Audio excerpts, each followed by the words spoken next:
Hey y'all, Bloodwing here, back for another episode of Rednecks and Pigskins, Blood on the Gridiron, and it's playoff time. So we're here to talk about the playoffs today.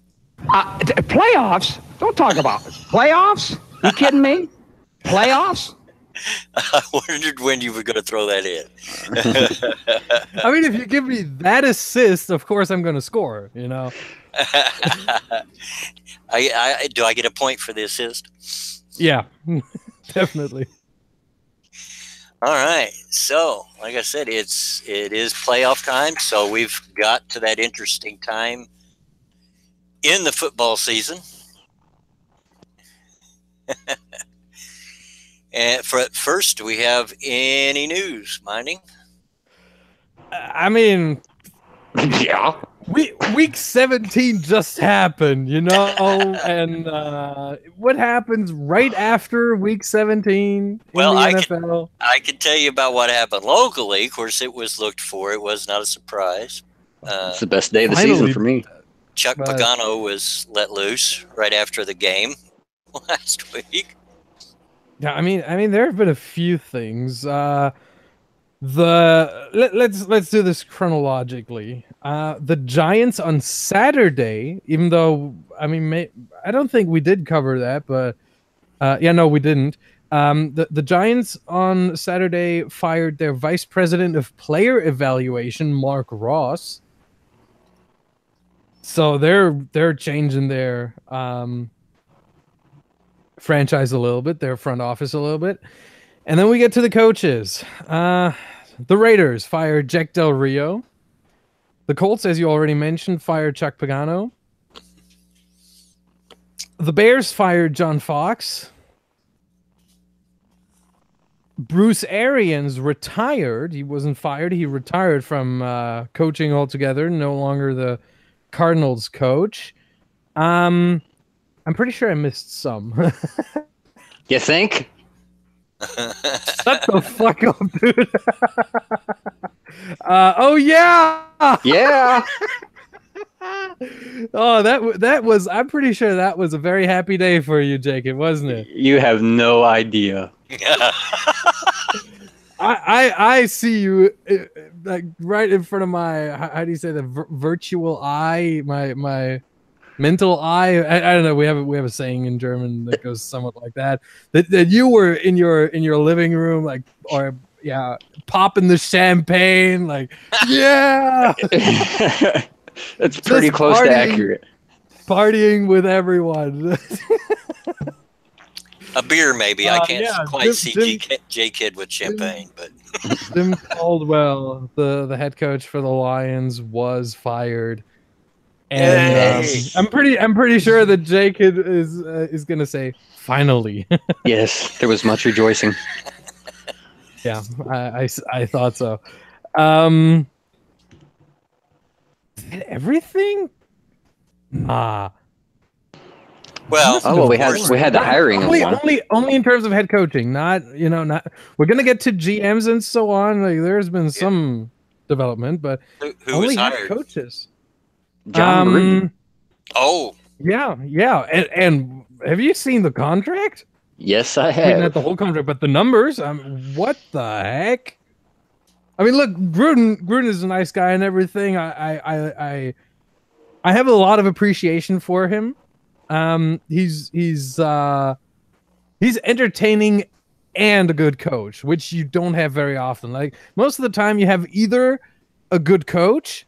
Look at Belichick, for example, or you have a coach that is very entertaining.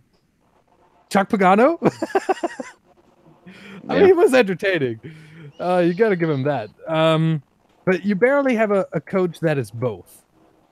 And John Gruden is that certain type of coach, and I really appreciate him, and I want to see him strive with the Raiders now that they are going to move to Las Vegas. And I think when are they going to move to Las Vegas? 2019, right? I believe so. And I mean, if you look at that, 2020, okay. It could happen earlier, but they're scheduled for 2020. I I think with that move looming in the near future, was a good move to get Gruden on board, because he can stabilize that franchise in a time of instability. Well, I know the rumors have already started here, and I'm sure at this point they're just rumors. But I knew it would happen. They're already talking about Jim Harbaugh coming here to Indy. Yeah, that's not going to happen. I wish. I do want to take a step back here, though, to Gruden. And it's going to sound like I'm taking a shot at him, but I'm not. It's a perfect situation for him to come in and take over somebody else's team that they've built. 'Cause that's what he did in Tampa Bay, and he led them to a Super Bowl. I think he's got potential to do it again. Yeah, he took over for Dungy. Yeah, for Dungy when Dungy came here.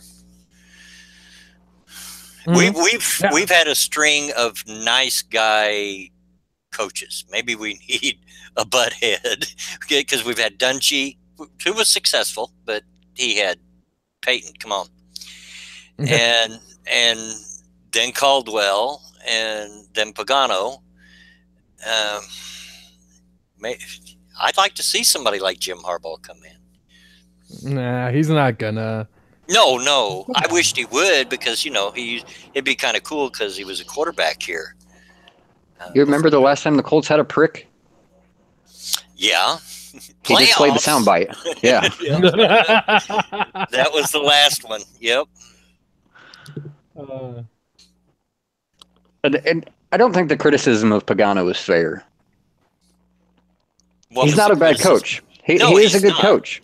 He got stuck under Ryan Grigson, who is an absolute idiot. Yep. He has no business being in a general manager position. And then the very next season, when he actually has a chance to prove himself, he loses his starting quarterback. Yep. He was stuck in a very bad position. Yeah. I almost hope he goes somewhere else and is successful, because he really is a super nice guy, and I'm with you. I believe he's a good coach, but I hope he goes somewhere else too, as long as it's not in the North. Yeah. The NFC North. I couldn't care less about the AFC North. Yeah. Yeah, the AFC North, the Steelers, and everyone else. Yeah, pretty much. Yeah, pretty much. But, yeah, a lot of moves, just like every year about this time.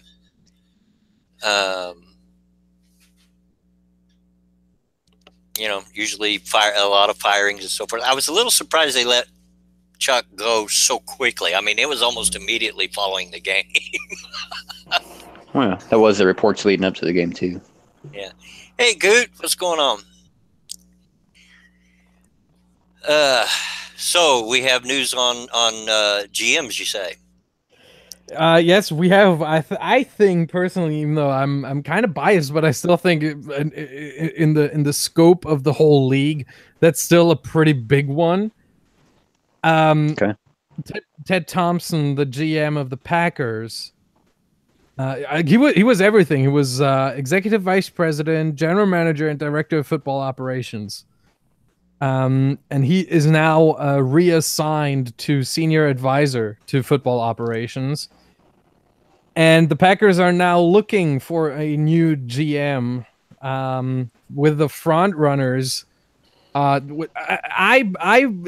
me personally, it was two very familiar names and one not so familiar name. The two familiar names were Elliot Wolf and Brian Gutekunst.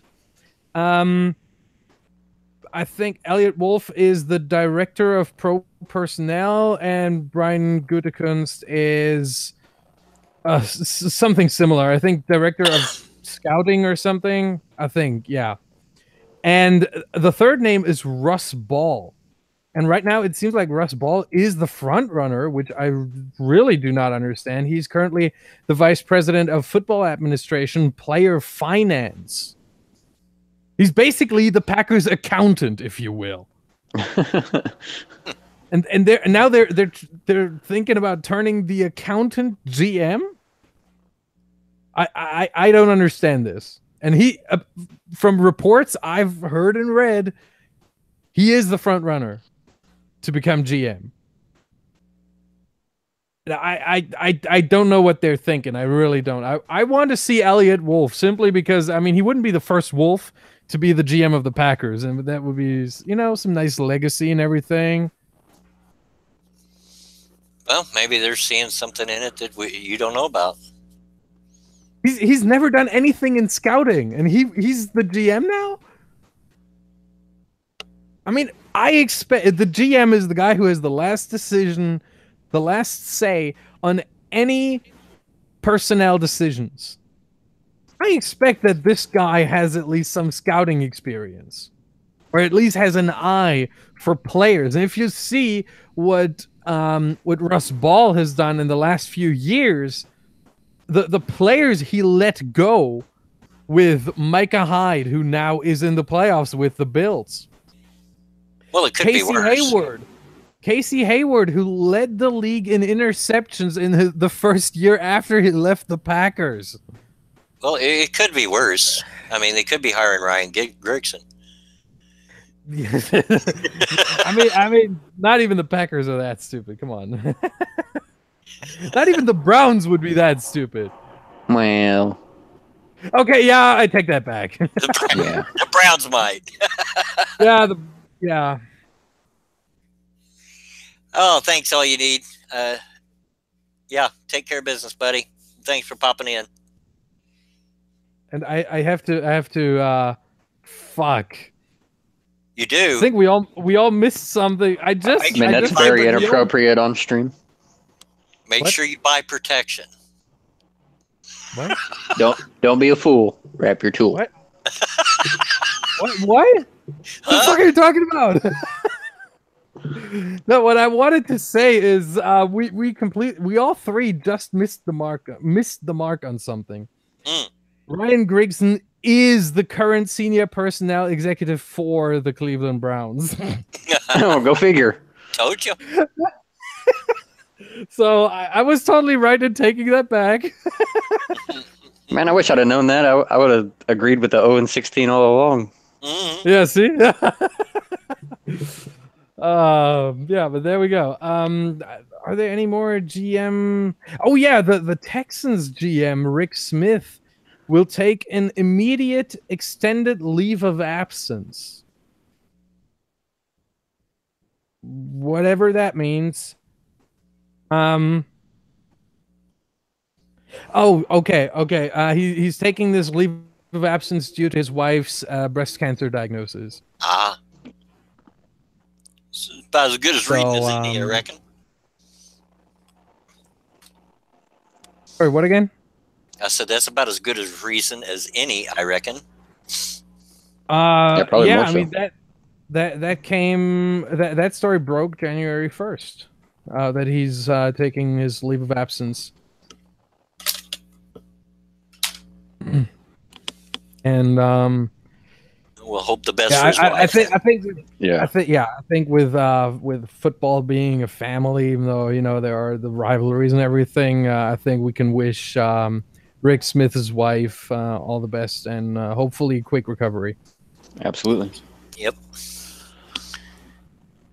And what I read now is that he himself said this isn't a referendum on his tenure because his tenure is not over. So he's only taking leave of absence, and he will take the complete year off, but he will return at some point. So for 2018, the Texans are going to have a new interim GM, if you will, but Rick Smith is going to return. Yeah, and as far as GMs goes, I've never heard or seen anything from the Texans that would indicate that he's doing a bad job. So, I mean, he's probably responsible for drafting Deshaun Watson. You figure when it comes to GMs, if you haven't heard of them, they're probably doing a decent job. Exactly. That's what you want out of your GM. You don't want to hear about them.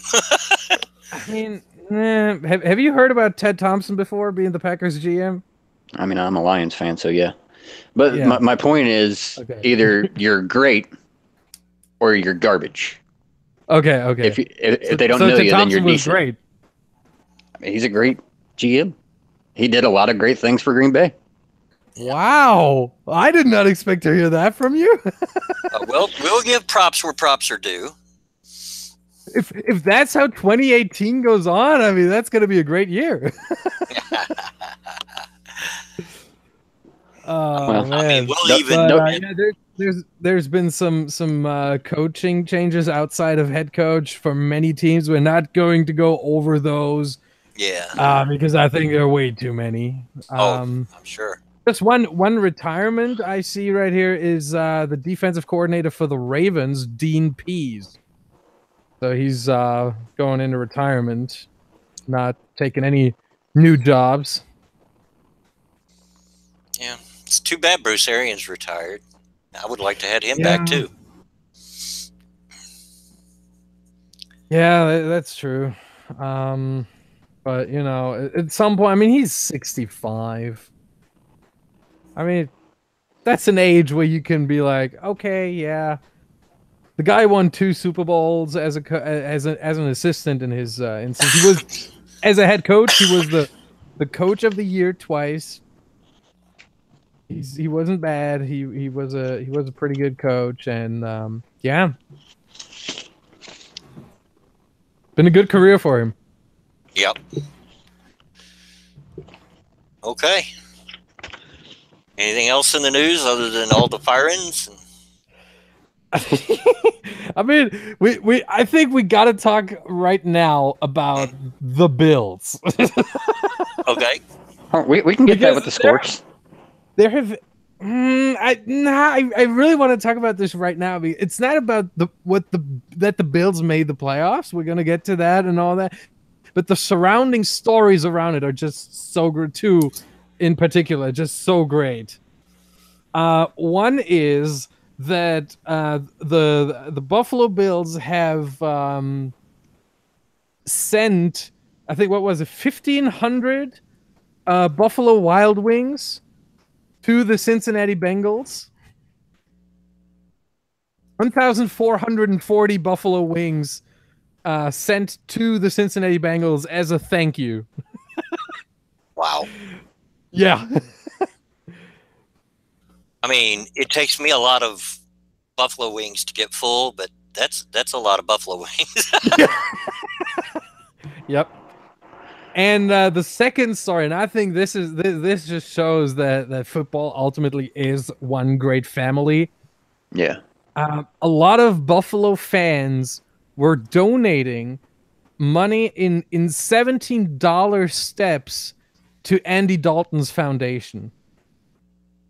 With the $17 obviously meaning the 17 years between Buffalo Bills playoff appearances.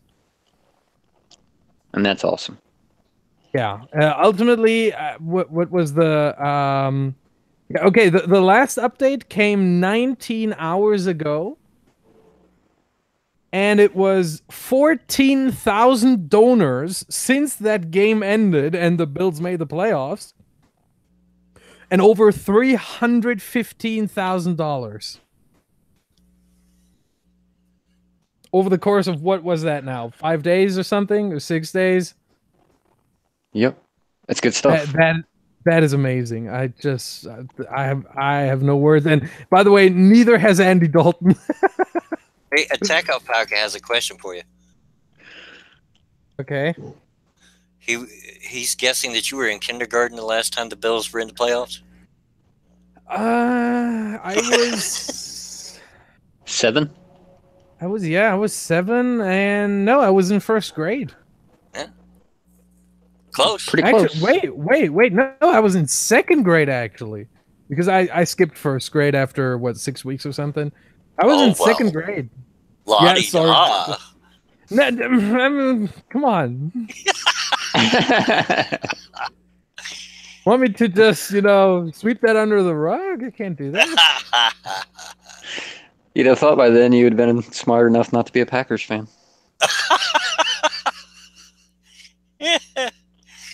I mean, back in the day when I was 7 years old, I wasn't a Packers fan. I didn't know football existed. You're skipping grades, and it still didn't help you out. Yeah, I don't know. Okay. Kid, you're pretty intelligent. You're a Lions fan, so. Yeah. Yes. Yes. It's true. Okay. Thank you very much for that, Bloodwing. Thank you very much for having me out. It's true. I knew he'd agree to it. Yeah. Okay. Is that it for the news, or? I mean, yeah, pretty much. I don't know, Jacob. Do you have anything? No, that was all I had. Okay. I'm looking through right now. Oh, we do. Okay. One more thing. There have been reports in recent, at least days, about a sort of strife between Patriots owner Robert Kraft, Patriots coach Belichick, and Patriots quarterback Brady. I wasn't even going to mention that.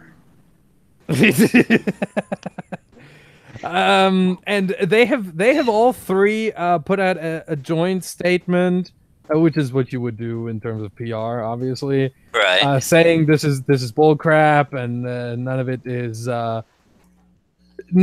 true, and it's just some rumor stirring and everything. Look, but we all know Belichick plays the media. He plays them hard. So it wouldn't surprise me if he didn't start the rumor. Yeah, actually, that might be the case. I'm reading through it right now. The statement. I'm gonna just quickly read it. It's short. It's very short, actually. For the past 18 years, the three of us have enjoyed a very good and productive working relationship. In recent days, there have been multiple media reports that have speculated theories that are unsubstantiated, highly exaggerated, or flat out inaccurate. The three of us share a common goal. We look forward to the enormous challenge of competing in the postseason and the opportunity to work together in the future, just as we have for the past 18 years. It is unfortunate that there is even a need for us to respond to these fallacies. As our actions have shown, we stand united. I mean, this, to me, if I may put out my opinion on this, to me, this sounds a lot like just your typical PR message, and this doesn't say. Basically, this is a meaningless statement. This is a completely meaningless statement because I mean that's what you do in terms of PR.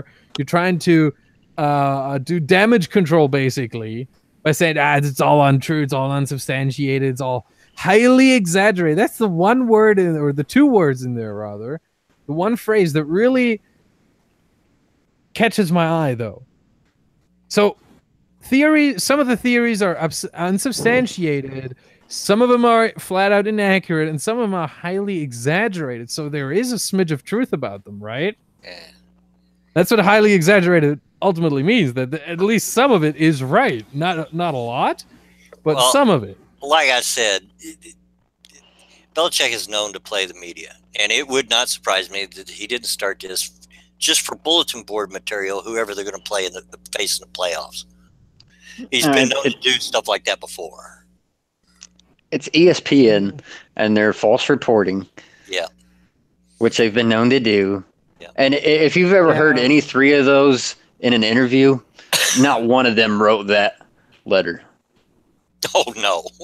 Yeah, definitely not. That I mean, but that is obvious that there was at least one PR person involved, one communications person involved, probably the head of communications for the Patriots organization, who wrote this. But at the same time, usually what happens, I mean, I study communications. I have been working in communications for at least some part of my life. So I know how this is going. I understand the processes going on within an organization when you put out a statement like this. What you usually do is you sit down with all three of them, or well, probably not at the same time because they're very busy people, obviously. But you call them and or probably they call you at this point, especially if it's the owner, Robert Kraft. He'll call you as the communications director, and he'll tell you the situation as it is, and you write it. You do the wording. You know. Okay, here's how I picture that playing out. If it's a three-way meeting, and I apologize ahead of time, Bloodwing, but I'm going to have to do this. That meeting was probably a one-word answer from Belichick, bullshit. And then they got up and walked out. Probably. Like, they couldn't care less about these false reports. Yeah, especially Belichick and Tom. Neither one are known for being very eloquent. look, no. This the thing is, this isn't about eloquency. This is about what you have here is a major news network, major sports news network, if you want to call it that. Probably. Granted, has been known for some false reporting in the past. I give you that, definitely. But that still a lot of people look to and listen and read and think, oh God, there's something going on. Probably what happened is there was a disagreement over who was going to pick up the tab at dinner, and ESPN got a hold of it and blew it up, or something stupid like that. Yeah. This is a non-story. I don't even know why we're talking about it. It's a nothing burger. Our attention is too much attention. I see it differently, but I agree that it isn't as much of a story as ESPN and some other media make it out to be. But I still think it's a story, you know. But okay, we can put it to rest. It's okay. All right. Scores. I was just flipping tabs and trying to see where we. Okay, there we are. Okay, so first one. First one up, Packers 11, Lions 35. Is anybody surprised, really? No. Minding? Come on, I know you're still there. I'm giving you the easy way out on this one. Just take it. What? What easy way out? I was saying there's nothing really to talk about here. Nobody's surprised. Yeah, I don't want to talk about anything there, so yeah, we can go on. All right. I mean, it was week 17. Who gives a fuck? As a late Christmas present, I'll give you a pass on that one. I mean, but to be fair, it is week 17. No team had anything to play for. Who gives a crap? And there's going to be a lot of those in this week's scores. Yeah, I hope we're going to skip over most of them. Just like, okay, that game happened next. Unless something like really nice happened. I don't know. I haven't seen most of them, but we'll see. Next up, Bears 10, Vikings 23. Again, who's surprised?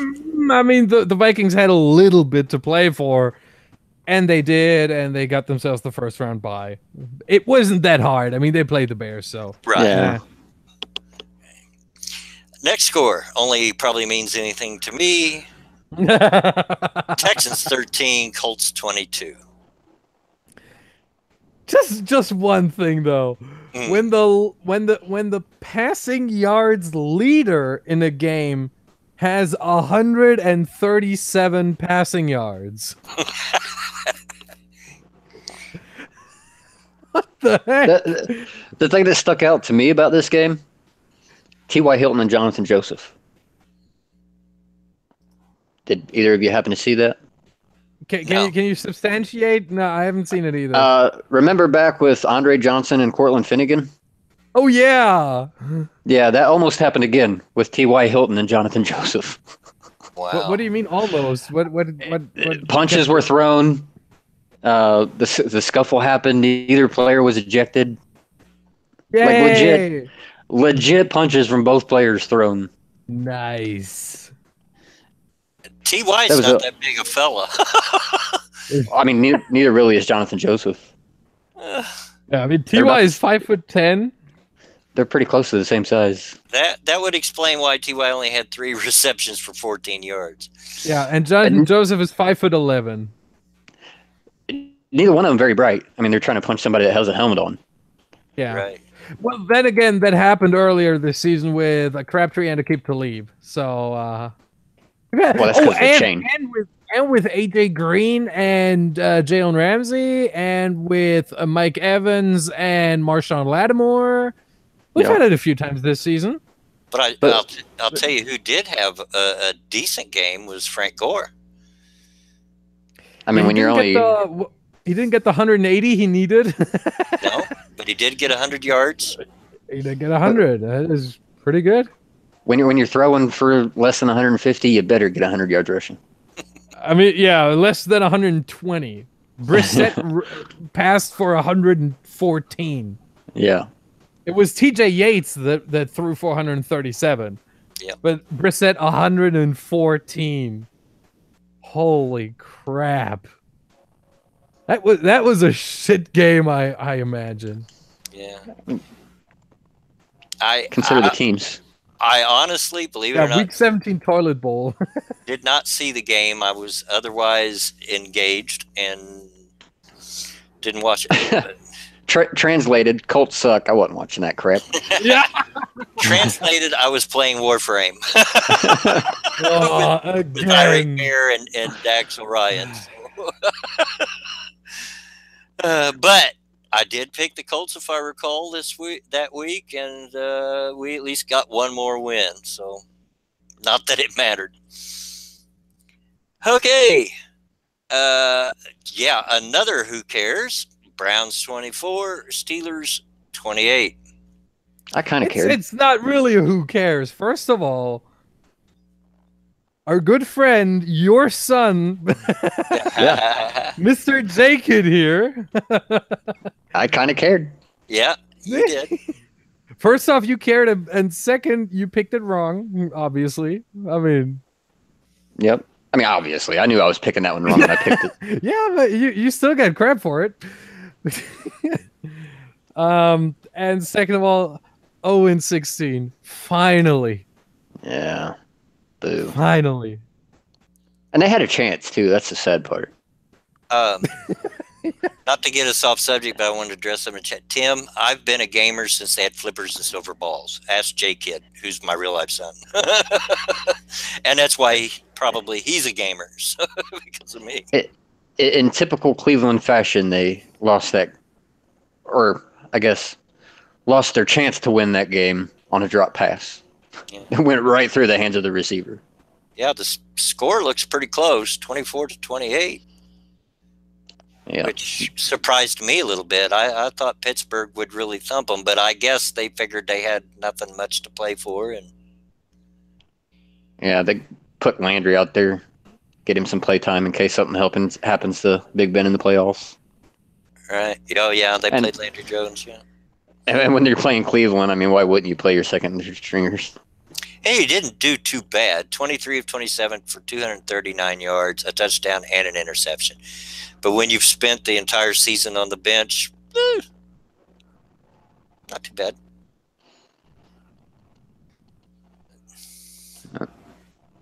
All right. Next, Jets 6, Patriots 26. the who cares game of Another week one. 17. The whole week was a who cares.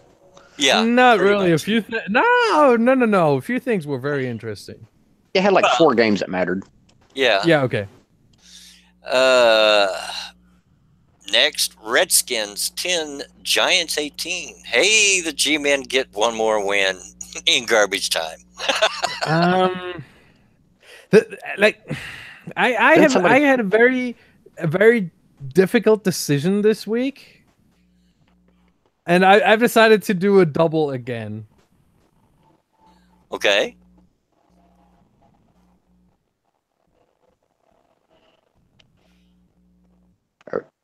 Are we waiting on a soundbite? I don't know. Oh shit! Not working? I was stupid. All that build up and nothing but letdown. Did you say the Giants won? There it is. And now, the Jay Cutler Award for Worst Quarterback Play of the Week.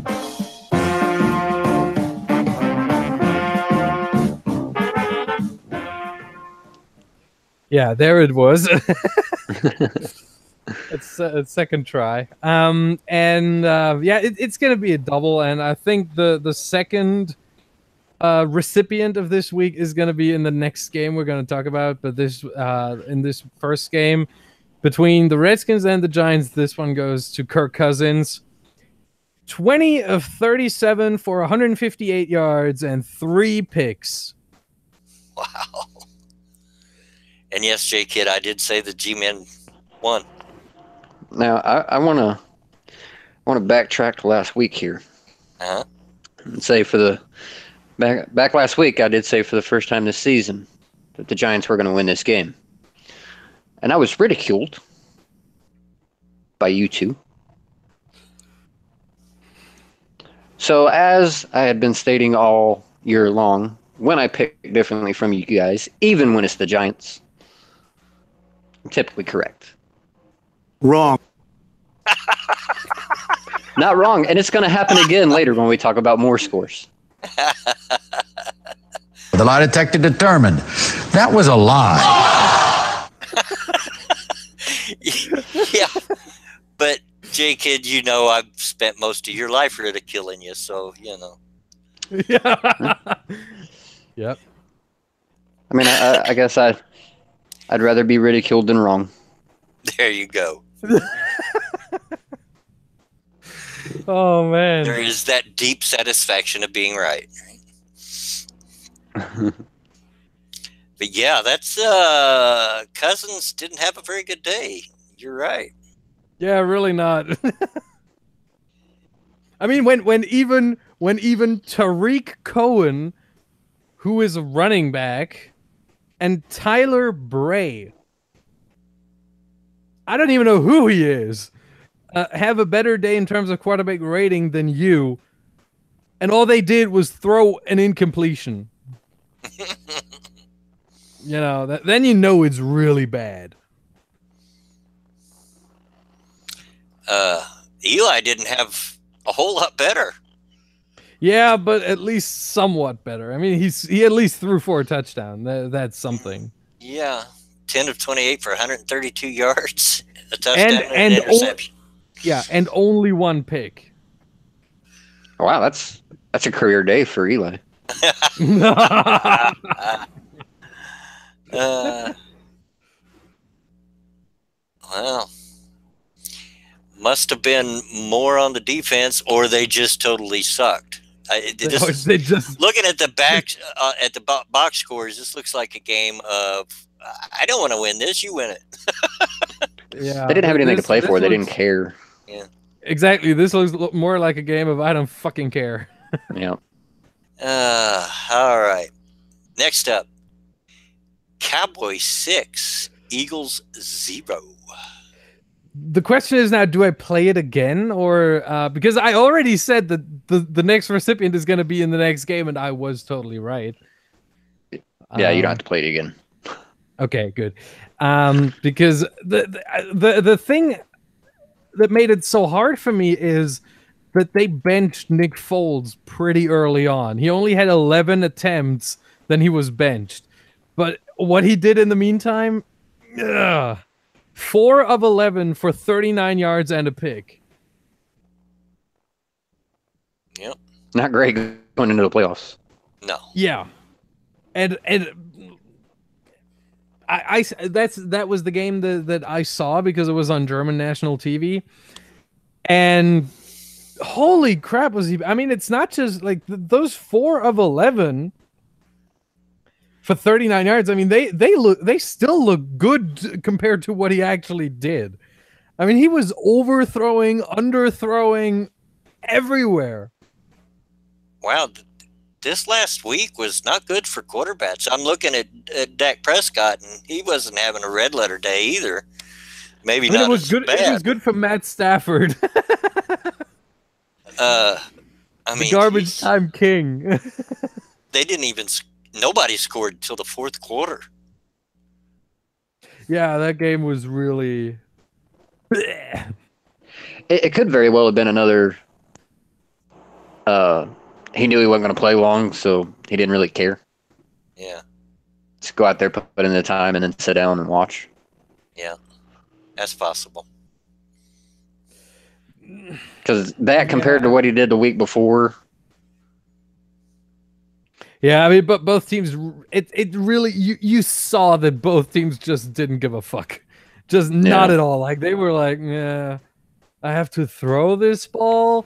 Okay, I'm going to throw it to the opponent. The opponent was like, nah, I don't want to catch it. Nah. It was genuinely, this was the worst NFL game I've ever seen in my life so far.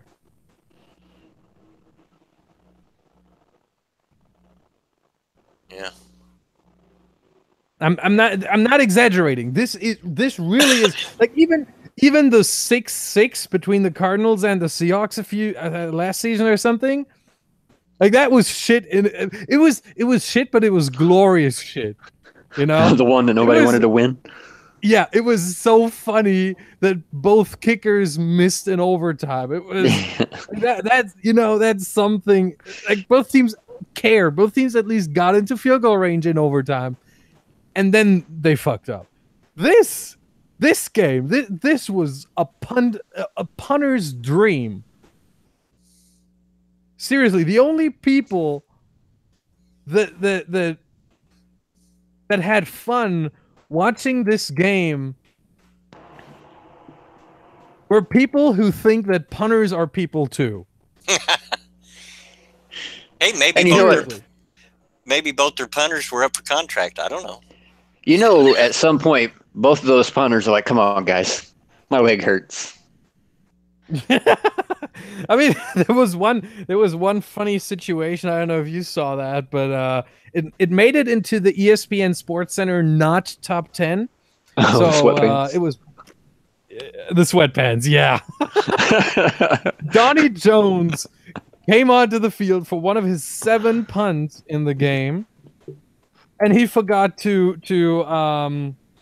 take off his sweatpants. So he went onto the field with his sweatpants on. He was like, "Oh shit, I still got my sweatpants on. I can't kick with those."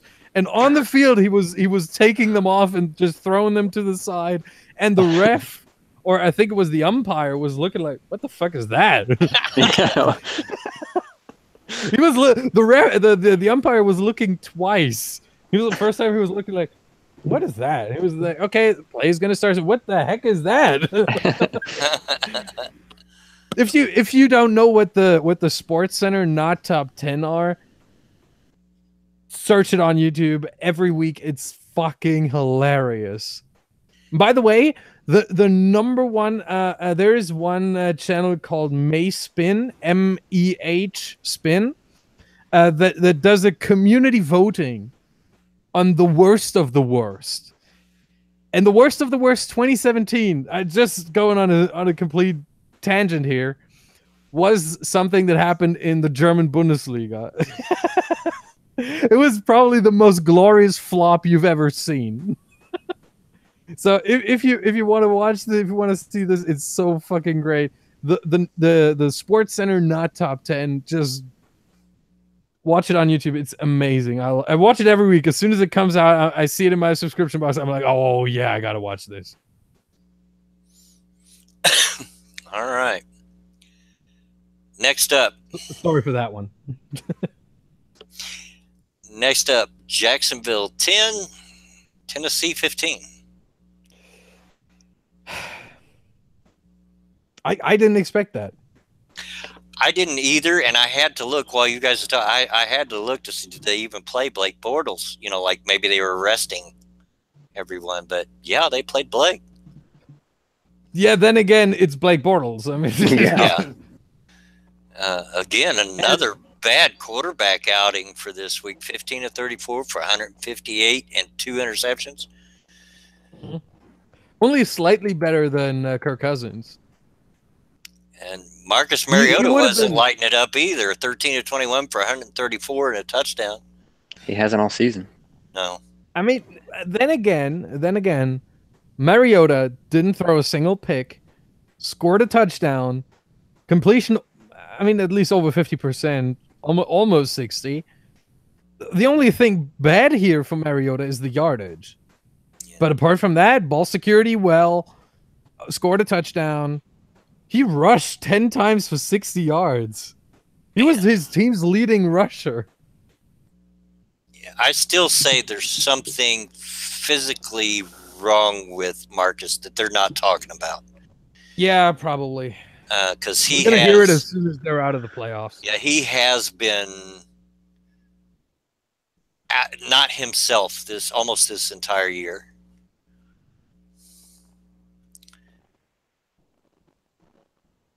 So it wouldn't. I mean, Go ahead. good for Tennessee though. I mean, they Yeah. fought for their spot in the playoffs. There you go. I would have thought the Jaguars would have fought harder to keep him out, but maybe they're just not afraid of him. I don't think they could do anything to stop him. I mean, the defense played their part. Yeah. Yeah, I mean, I'm guessing it was a pretty good defensive game because the scores were so low, but that also might just be for poor play. Yeah. But hey, the Titans clinched a playoff spot. There you go. And we mentioned last week all they needed was that win. They got that win, so they didn't care at all about the other games. Yep. Next up, another game which meant a little something. Bills 22, Dolphins 16. A little. But I gotta say this. I'm looking at this game right now, and I'm seeing the pass yards leader, the rushing yards leader, and the receiving yards leader of the game. All three are Dolphins players.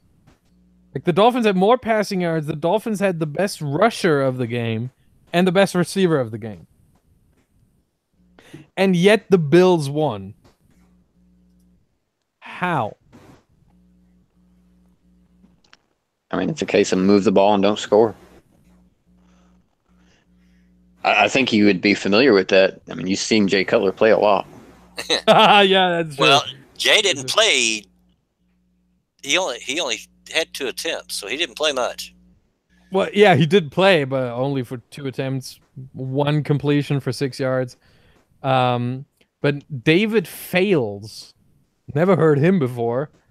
Probably a 3rd-string quarterback for the Dolphins, with Matt Moore being out, I think, for the season from an earlier game or something where he was injured. David Fales actually wasn't that bad. No.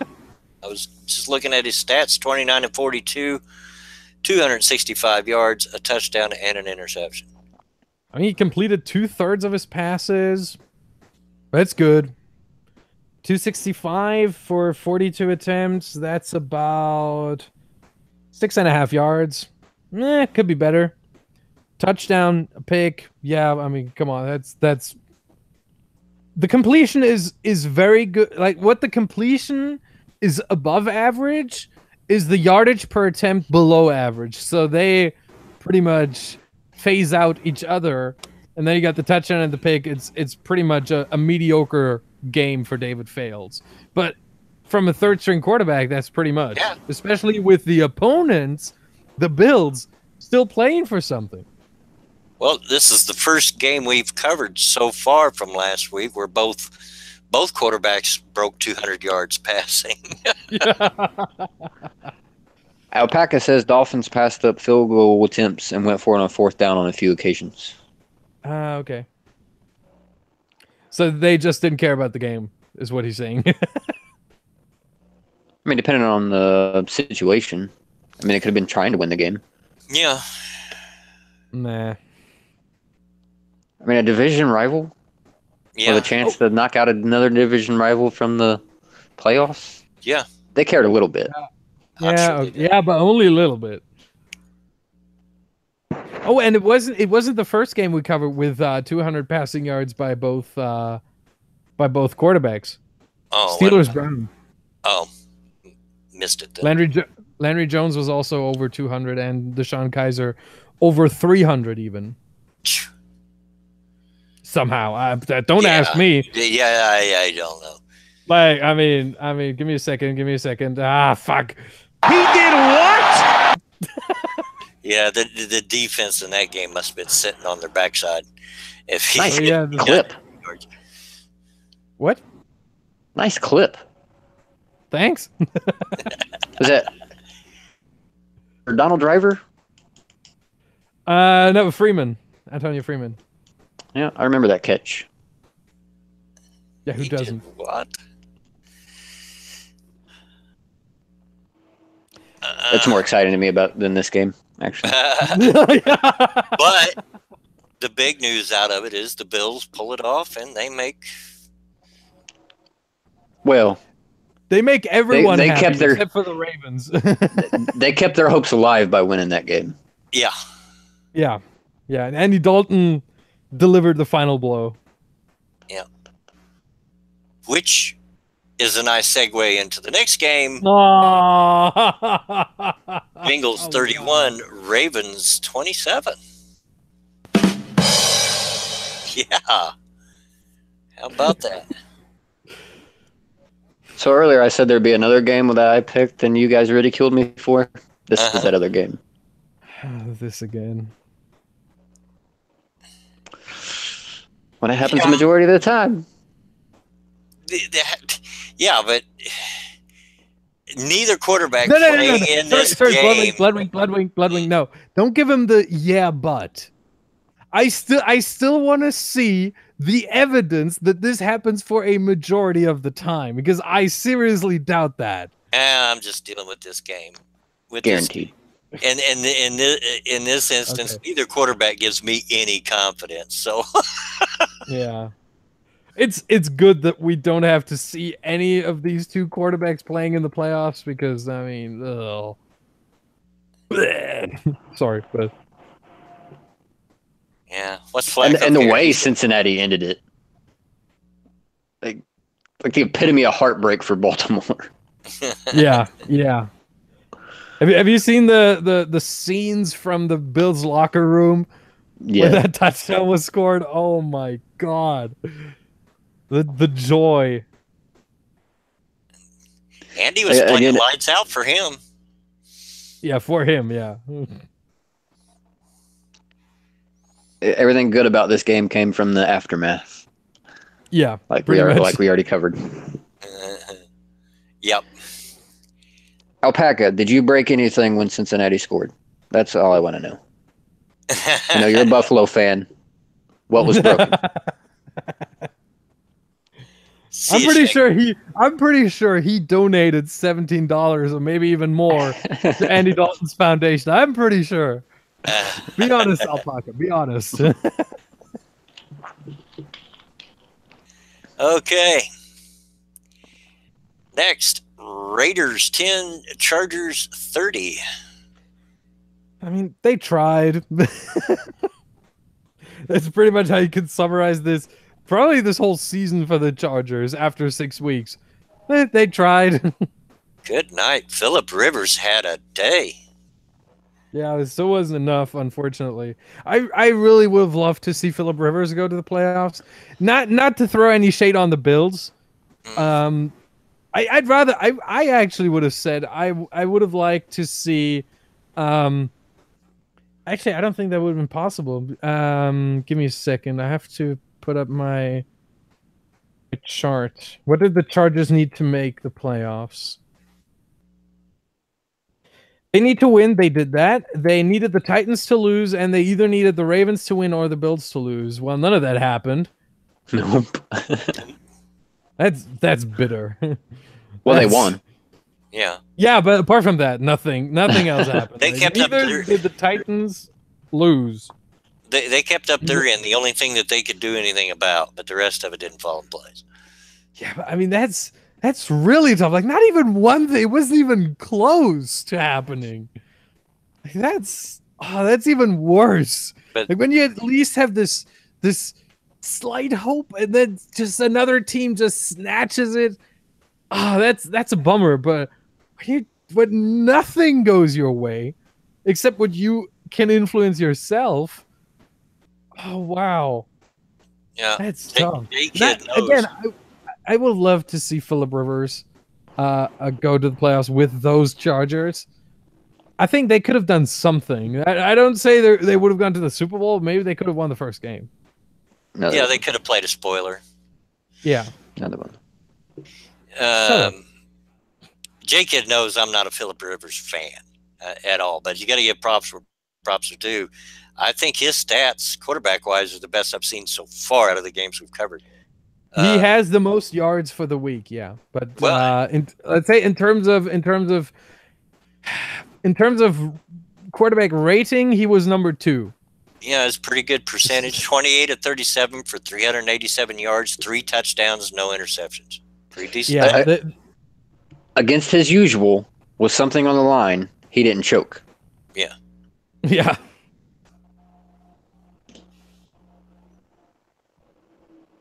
Yep. Nice right. day for Phillip. Just wasn't enough, unfortunately. All right, next up.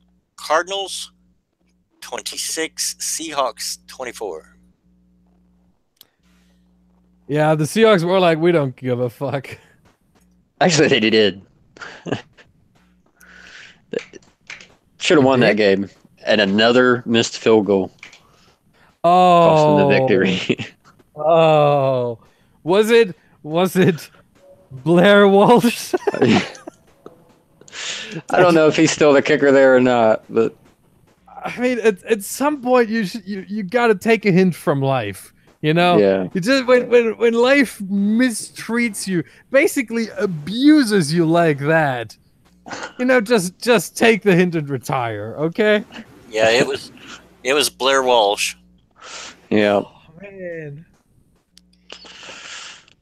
Yeah, I'd make a pretty educated guess that he's probably not going to be the kicker there next season if he lost today. He's not going to be a kicker anywhere next season. I think so. I think he's going to have to retire at this point. I mean, just seeing him kicking just seeing him kicking a football. I mean, I'm sick. I want to throw up. If he's kicking next year, it'll be CFL. Could be. Well, at least it's a paycheck. I just remembered that I need another soundbite for the future. It was I'm pretty sure at least Bloodwing you remember. I think it was Cowboys versus 49ers where a receiver dropped the ball. In the end zone, a touchdown or what it could have been a touchdown wasn't. I think Cowboys lost the game. And he flops around. I think he did. Yeah, I think he did. Yeah, it's a very, very famous play, and the announcer said, "He's got to be the sickest man in America." Yep. Yeah, I remember that. Yeah, I need that soundbite. Okay, next up, San Francisco 34. Jackie Smith was the name. Sorry. No, you're fine. San Francisco 34, Rams 13. I mean, duh. Duh. When the Rams sit everybody. Malcolm Brown as your leading rusher and Sean Mannion as your quarterback. Yeah, they rested their whole team, obviously. Yeah, they rested everyone. But even so, it looks good on Jimmy Garoppolo. 5 in a row. Oh yeah, Oh, his contract is gonna be his contract is maybe even gonna be worth more than John Gruden's, like over the whole time span. Well, like we said last week, Jimmy's gonna get paid.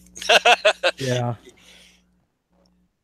I just don't see 49ers letting him go, but if they do, wherever he goes, he's getting paid. Oh yeah.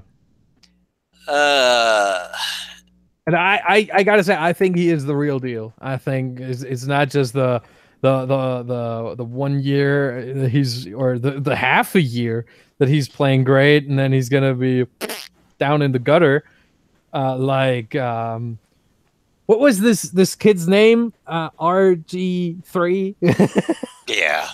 I mean, there have been a few examples of that where you have the first year being like, oh yeah, he's the guy. Anyone remember Brock Osweiler? Well, anytime I can remember, Garoppolo has delivered whenever he's been called on. I mean, remember when he had to play those few games in New England? He played very well. Yeah. So, if anybody gives him a big paying deal long term, I think they make a mistake. Yeah. You give him a short deal with big money, and see what happens. What does short mean in your example? What would be the maximum? 2 years or 2. Yeah. Okay. I mean, I got to be honest. I would give him 3. I would give him a 3-year deal. If I was a GM, I'd be totally fine with that. Just give him a 3-year deal, pay him big, and let him do work. But only the first year the first year fully guaranteed, the second year partly or partially guaranteed, the third year not at all. That's what I would do. I could see going third year with like an option. Something like that. Yeah, because as well as he's played, as we've mentioned, you've not seen him carry an entire season, right? And you'd want to. Yeah, but I think he's able to do that. Probably. I'm not disagreeing, but you haven't seen it, so it would be smart to wait until you do see it before you sign him to any kind of long term. Yeah, true. I think the purpose there would be to see him play without playing for a contract. Right. Yeah. But that's why you can't give him a 1-year contract, because then he would be playing for another contract. Right. That's why I said 2. So 2. Yeah, I said 2 with an option, or 3 with the third year at least not guaranteed money. Yep. That's what I would say. But I think he is going to get paid. Yeah. And he's also going to get a big beautiful signing bonus. And I personally hope he does well. I mean, he done his time behind Brady. No, you don't. Yeah. Why don't I? Because if my prediction stands and he winds up in Jacksonville. Oh, well, yeah, I don't want to see him in Jacksonville. Now, your prediction won't stand, though. I do not want to see him in Jacksonville, no. You are right about that. Okay. Next, Carolina 10, Falcons 22.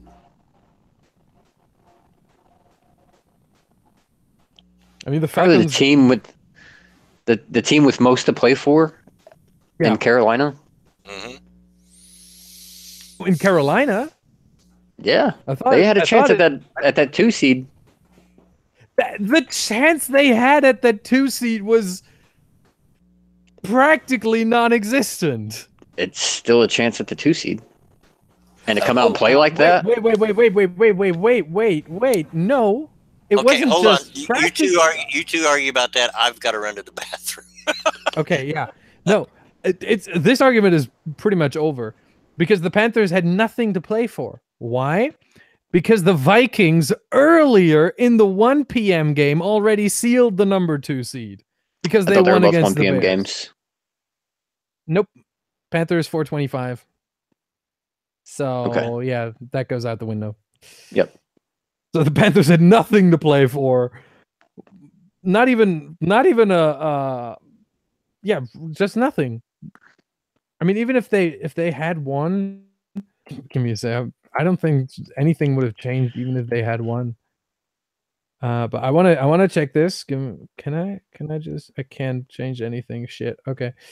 I mean, with Minnesota ended up winning, then no, nothing would have changed. But I thought they were both 1 o'clock games. They could have. They could have the. Wait, which seed did you talk about? The 2 seed. Yeah, they couldn't have gotten that, but they could have gotten the 3rd seed. Sorry, the 4th. Now they're having the 5th. They were playing for a home game. Because if they had won, they would have been 12-4. The Saints 11-5. So the Panthers would have won the division. No, they would have had the 3rd seed even, because they would have been better than the Rams as well. So if the Panthers had won, they would have had a home game against the Falcons, and the Rams would have been playing against the Saints. So they did have something, but I think they just didn't realize that they had some. They were looking at the 2 seed, and the Vikings won, and they were like, okay, that's gone. All right. And then they were like, okay, we piss off. We don't care. I mean, either way, they come out and play like crap. Yeah. And the Falcons did have something to play for. I mean, with the Seahawks game playing at the same time, I think what was the situation? I think the Seahawks, the Seahawks needed a win and a loss from the Falcons, right? Mm-hmm. But this again, you got to remember the Seahawks game was close. So if the Falcons players on the sideline heard something about the Seattle game, they were like, "Oh shit, it's close there. They might win, so we have to win too." So they played for something. Right. In that situation. Probably. Well, is it the only game that had 2 teams that both had something to play for? Let me look. It seems so. I don't think I don't think any game we talked to up to this point was. Yeah, pretty much. Yeah. Oh, hey, Tailed. I didn't see you pop in. I was away. I mean, you could say, the Jaguars Titan. No, the Jaguars couldn't get anything. Yeah, right? they had nothing to play for, really. Yeah. No. Right. Yeah. No. That was the only game.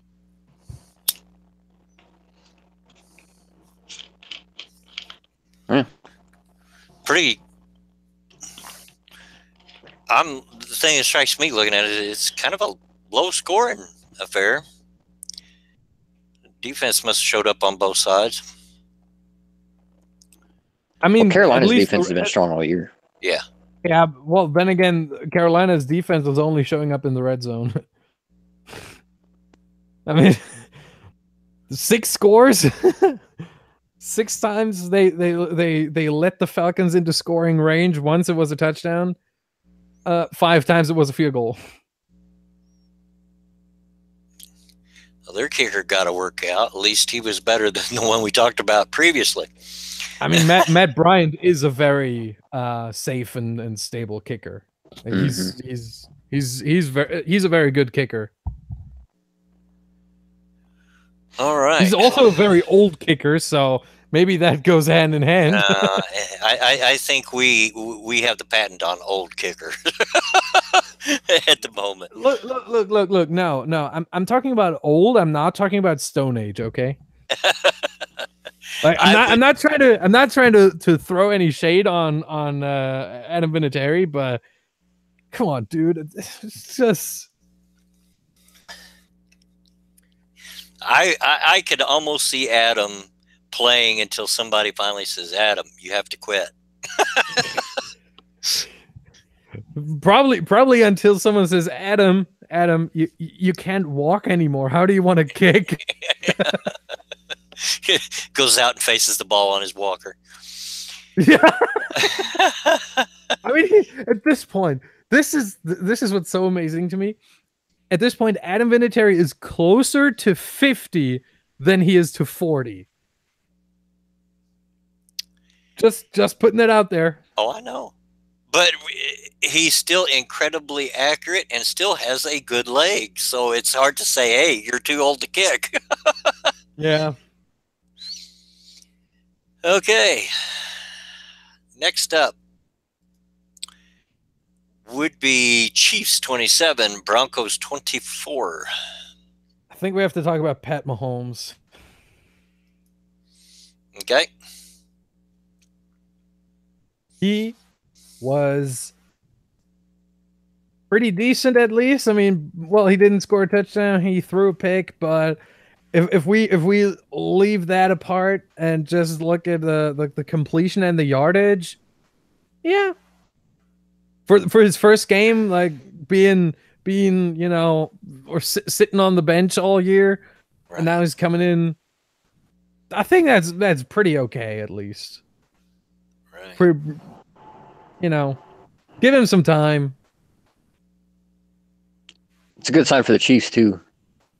Another one of those situations where get him some playing time in case something happens to Alex Smith in the playoffs. Yep. Yep.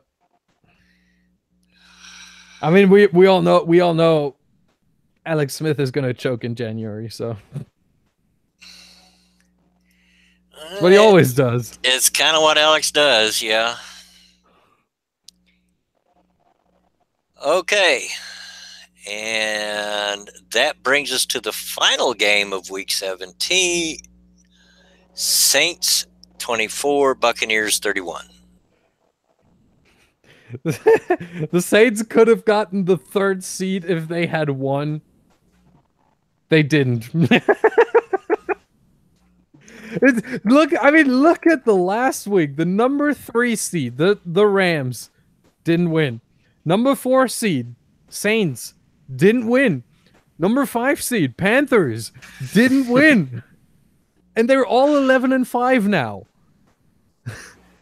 If one of them had won, they would have been 12-4, 3rd seed, home field for the first game, playing against the Falcons, having a great time and everything. And no one used it. No one. Wow. This just astonishing. How you doing, Six? Oh, hey, Six. This I don't get it. I just at some point you would value a home game over resting some players, right? Am I mistaken on that, or are you with me here? Most coaches would probably go for the seed. Yeah. Not if I'm Jacksonville. Yeah. Jacksonville had nothing to play for. No, I'm saying we already. You asked the question, wouldn't you play if you had a chance for a home?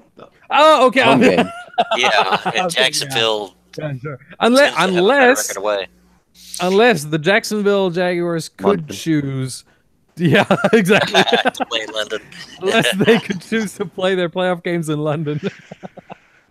Imagine if that was a possibility. That would be interesting. Oh, yeah. Whoever wins that game loses next week. Because of all the traveling. So, that's... I think we got to address something that BG said in chat. He said, only reason I would be wary about fielding someone that old is one good hit, he's permanently retired. You don't heal as well when you're older. Yeah, but then again, Vinatieri is 45. If he is permanently retired, who gives a crap? Plus, Adam's in pretty good shape. If you've seen him, he keeps himself in shape. And he's not going to get hit. Yeah, no. Man, one roughing the kicker? No, that's not going to happen. One blocked field goal? Yeah. No, he gets out of the way. Yeah, he doesn't. He's not Pat McAfee. He ain't running out there going to lower the boom on nobody. He's Cam Newton. He runs away from the football. Yeah. What? What are you talking? No. Roughing the kicker. When a kicker tries to block it, and you also said block field goal. Yeah. Yeah, because someone is jumping right on it and then tackling him in the process. It's not the only way a block field goal works out, but okay, we'll go with it. I've seen both in terms of block field goals. I've seen the ones where the blocker. That's why I said only. Jesus Christ, will you listen? Not to you. Maybe you should, and we'll cover why here in a minute. No, I'm not gonna listen to a Lions fan. Like we all know you can't have that much knowledge about football. Well, maybe he's like a Persian rug. You know, the word is that they make those with one intentional flaw so that they're not perfect. My homework says otherwise. You want to tell me J-Kid's only flaw is that he's a Lions fan? Otherwise, he's perfect? Oh, I'm not airing any of the other stuff. He is my son. I do care about him. Oh, man. We might be rough on each other in this family, but we do care about one another. Yeah, I'm totally fine with that, but that just sounded to me, maybe I misunderstood you there, but I understood you that you said, apart from being a Lions fan, he's perfect. No, I was making a joke. No. All right, well, that's it for regular season games. That was the last of the scores, and now we're into the playoffs. Okay, hang on before we get to the playoffs. Okay.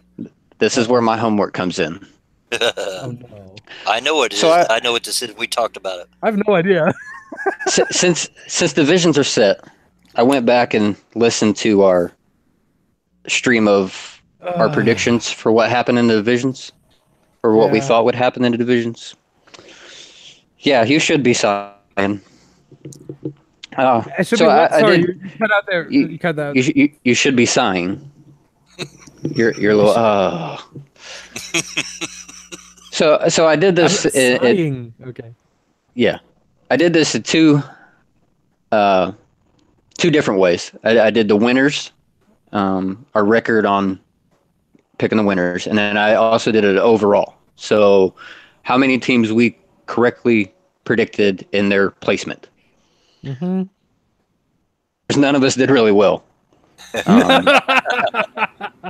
I went 3 of 5 with the Patriots, Pittsburgh, and Philly being the winners. Bloodwing also went 3 of 5 with the same. And Minding, you went 2 and 6 with just Pats and Pittsburgh.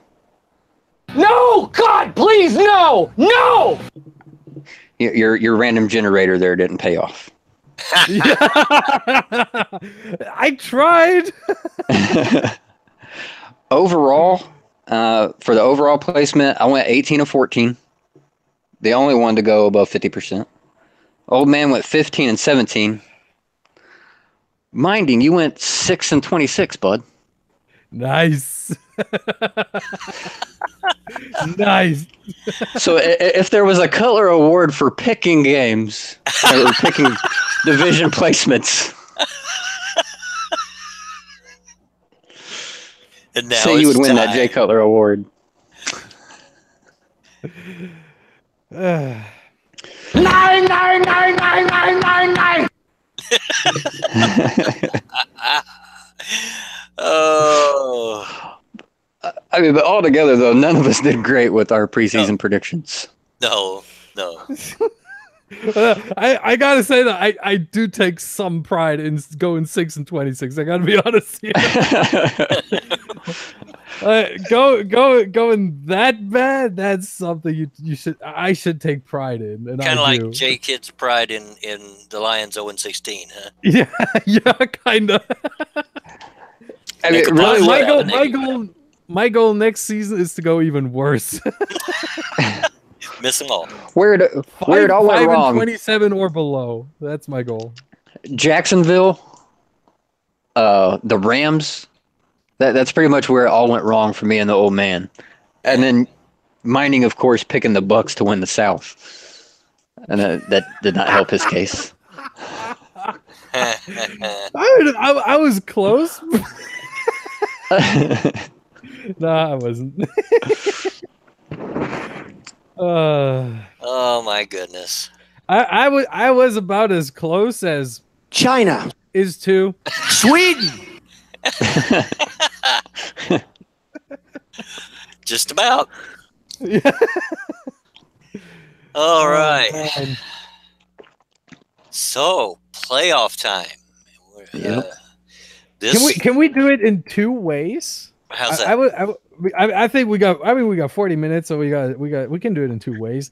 One way is we're only picking the games of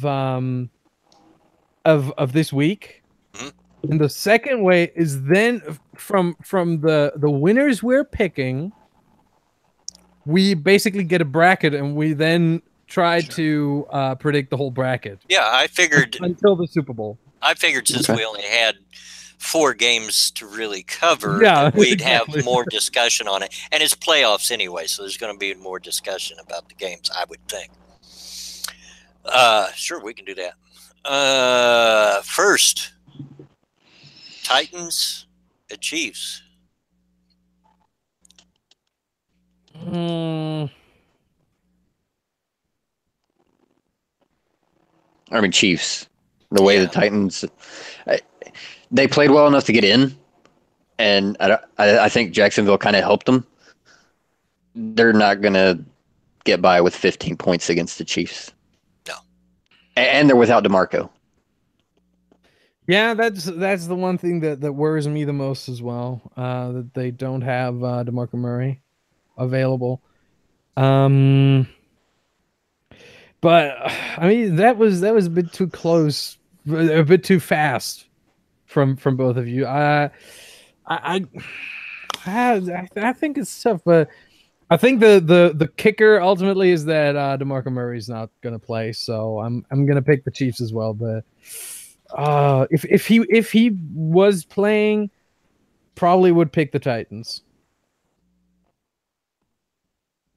And this is at Arrowhead, as I understand it. Yes.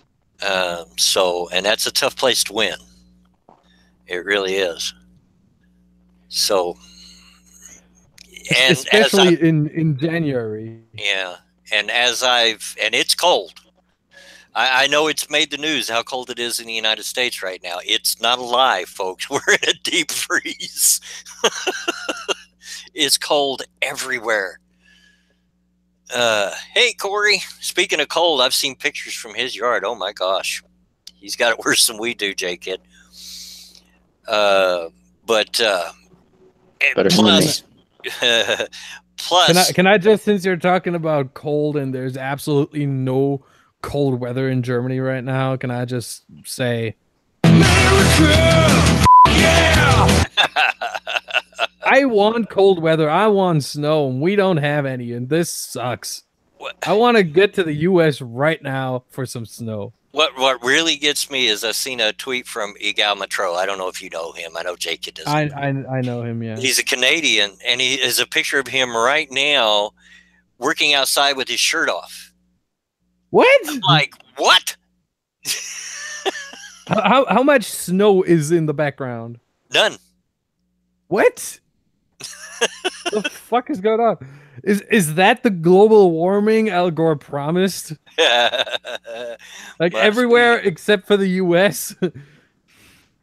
Monk says he's got 6 inches of snow in the front yard. But yeah, it's typically fairly cold in Kansas City this time of year anyway, and we are under deep freeze. So, and also, like I already mentioned, I believe there's something wrong with Marcus Mariota. Something physically wrong with him. He's got an injury that's nagging him or something. Yeah. And so, yeah, Chiefs, I don't want to say definitely. This is the playoffs, and anything can happen. Everybody's going to be playing their hearts out. But can I just ask? Are you two gonna watch all 4 games? Or I'm going to try. Okay. I'm definitely going to, because beautiful thing is playoffs in Germany on national TV, all games.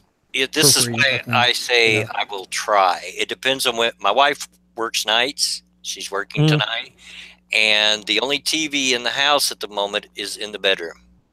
Oh. So if she's asleep, I can't watch. Okay. Then I'm gonna make a quick little PSA for everyone watching.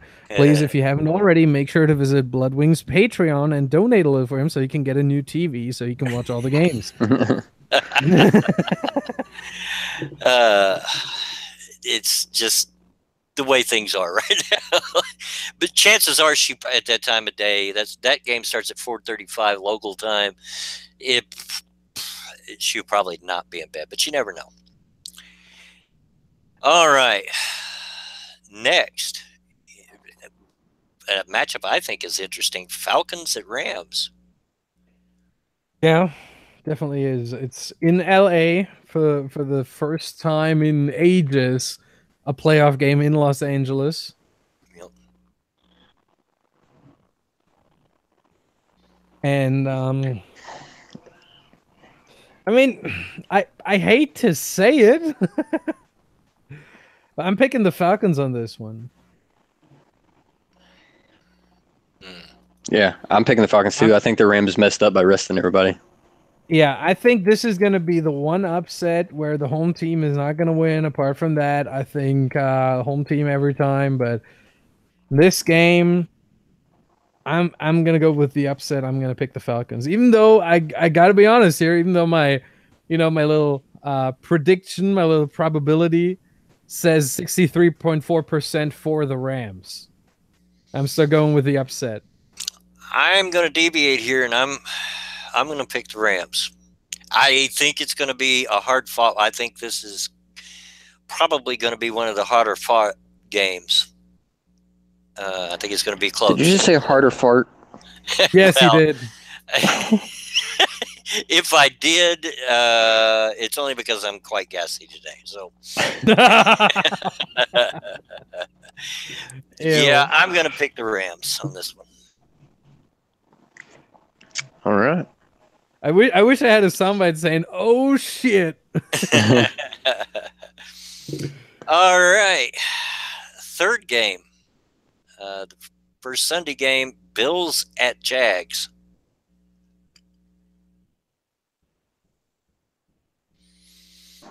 Taking the Bills.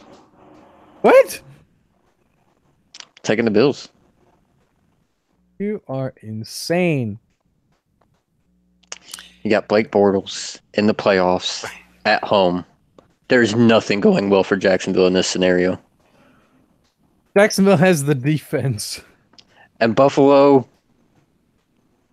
played a much better game than Tennessee played last week. They're a much better team than Tennessee is. And Tennessee beat Jacksonville. Last week. Who gives a fuck about last week?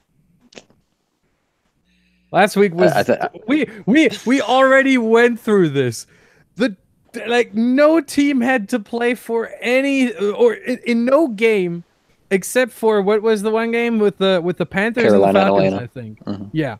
Except for that game. In no game did both teams have to play for something. So none of those games except for that one tells us anything. Yet they played and scored 10 points against Tennessee.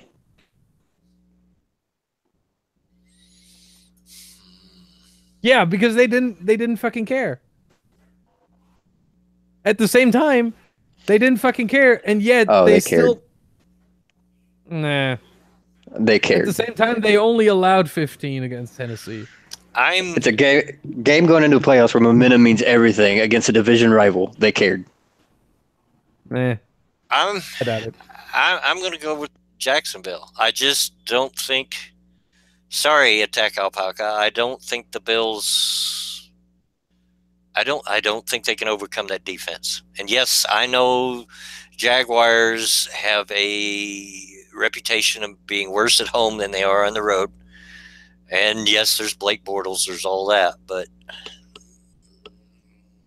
that defense, though. Can I just say this game will be the game that ultimately decides whether J-Kid is right when he picks against us or not. Be careful, Mining. If he's right, you could be setting us up for I don't give a damn. I Because don't. he will not let that go by. Let me tell you. I don't care. I will not let it go by either. So you're picking Jacksonville too? I take it. Yeah. All right. Yeah. And just one thing, MC is saying we are ignoring Buffalo's defense. Buffalo is ignoring Buffalo's defense. So nah. It's nothing compared to Jacksonville's defense. So no. But the defenses are playing each other. The defense is playing against Blake Bortles. and Tyrod Taylor. Ooh. Tyrod is far and away better than Blake Bortles. There is then again, that. the Jaguars' defense is far and away better than the Bills' defense. So I what are will you telling me? I will not deny that Tyrod is better than Blake Bortles. So not at all.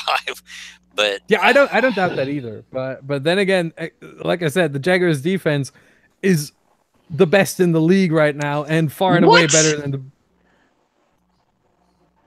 Are you seriously doubting that? Yes. Which defense is better than the Jaguars then? Carolina, the Rams. Nah.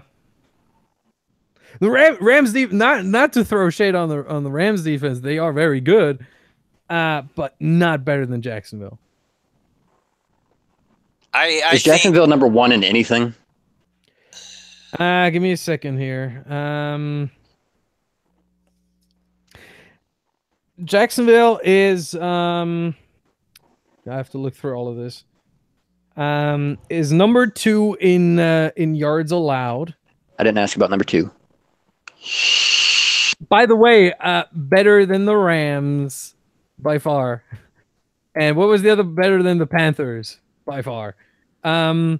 They are the number 2 in takeaways. Again, didn't ask about number 2. They are the number 1 in first downs allowed. Oh. They are the number 1 in passing yards allowed. I don't give a fuck if you ask me about it or not. They're the number 2 in interceptions. Yeah, not even think about Minnesota's defense. Yeah, I mean, that's the only contender you can really put up. I would go so far to say is Jacksonville's probably the best in the AFC. But I don't know about best in the NFL. What? They're the number 1 by far in percentage of drives ending in a score. In an offensive score, obviously. They're only allowing their opponents to score on 23.9% of the drives. Second is the Eagles with 27%. That's a difference of 3, if we're fully precise, 3.2 percentage points. What are you telling me? You're the only one here that believes your own argument. They're the number 1 in expected points contributed by all defense. Does anybody in the chat even agree with you? I don't give a fuck. I have the numbers on my side. I don't care about you or the chat. No, I have the answer to that question. Statistics on my side. No, but MC does bring up a couple posts back. He brings up a valid point. Both teams are first time in the playoffs for a long time, so it should be interesting.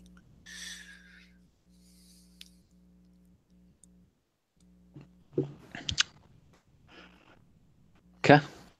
All right. And lastly, Panthers at Saints. I love division games in the playoffs. Oh, yeah. Yeah. I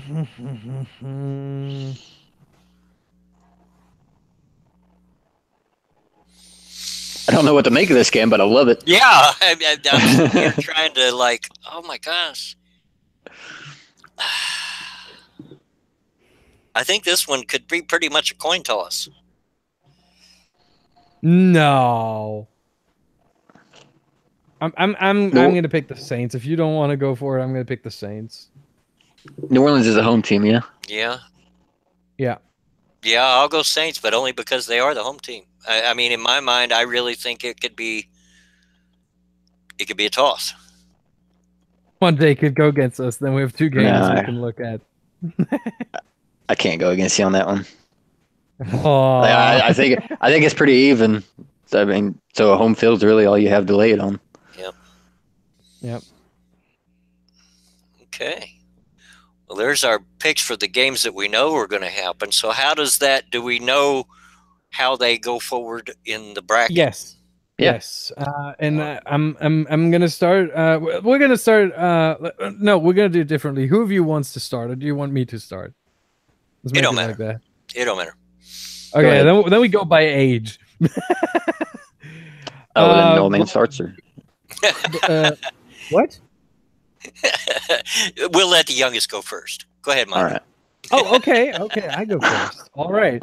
For me, the divisional games. Yeah. Sorry, I was losing. For me, the divisional games I have to pick are Eagles against the Falcons at Eagles.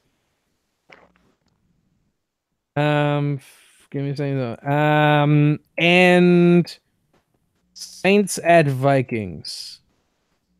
In the NFC and in the AFC, it's Give me a second here. There we go. Take that away. In the AFC, it's Patriots. Sorry, Chiefs at Patriots. Uh-huh. And Jaguars at Steelers. All right. First off, Falcons at Eagles. With Carson Wentz being out, Nick Foles having had a shit week 17, like a really shit week 17, when nothing mattered, he still had a shit game. Oh, now it matters. Yeah, well, probably for him it mattered, yeah. Because he needs practice. He needs game experience. And he didn't get a lot of it, and the game experience he did get in that game was really bad. And the Falcons, in my prediction, having beaten the Rams in LA, I think the Falcons are going to win this.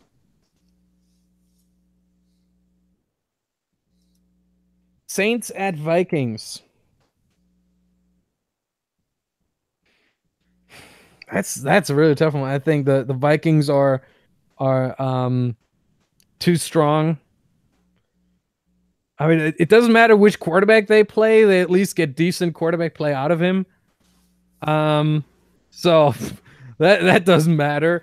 Even if they play Keenum or if they play Bridgewater, or I don't know if Bradford is even able to play or if he's on injured reserve, but doesn't matter.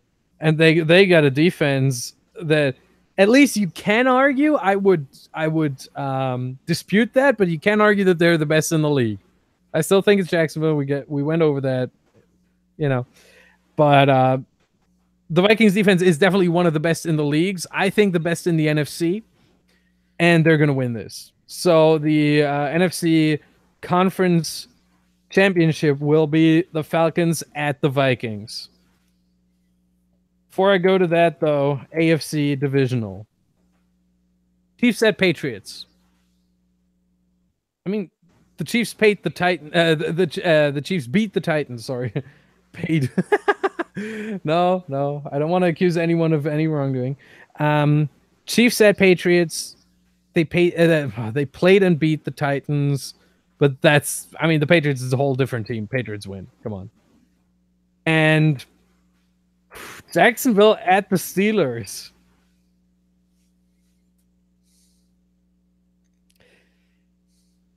I love to pick fancy every now and then. I'm going to pick the Jaguars. I know it's ridiculous. I know it's most likely not going to happen.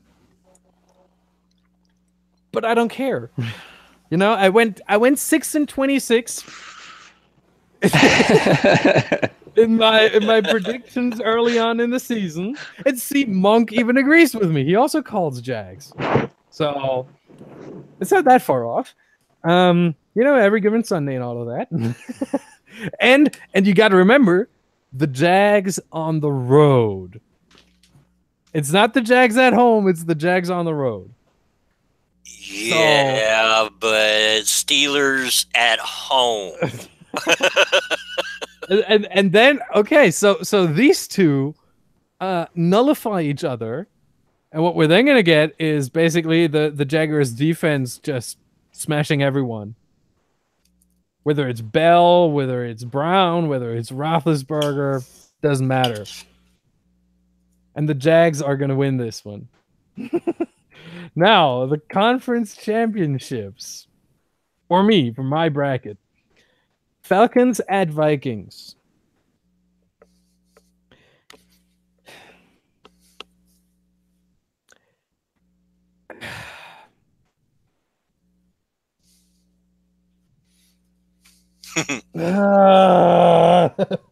See, the thing is, I don't want to pick the Vikings to play Super Bowl 52 at home. I really don't. But of course, they would be the favorites in this game.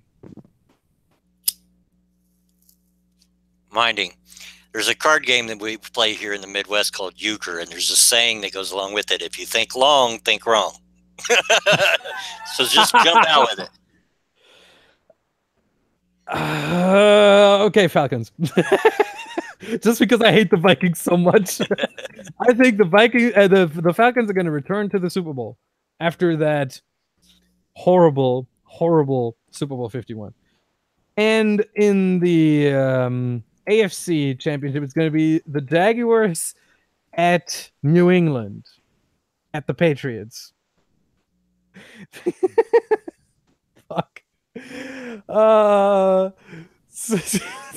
Simply because I want both of you to laugh, I'm gonna pick the Jaguars to go to Super Bowl 52. I know it's not gonna happen. I know it full well. I don't care. I don't want to pick a Super Bowl 51 rematch with the Falcons and the Patriots. So I'm gonna pick the Falcons and the Jaguars.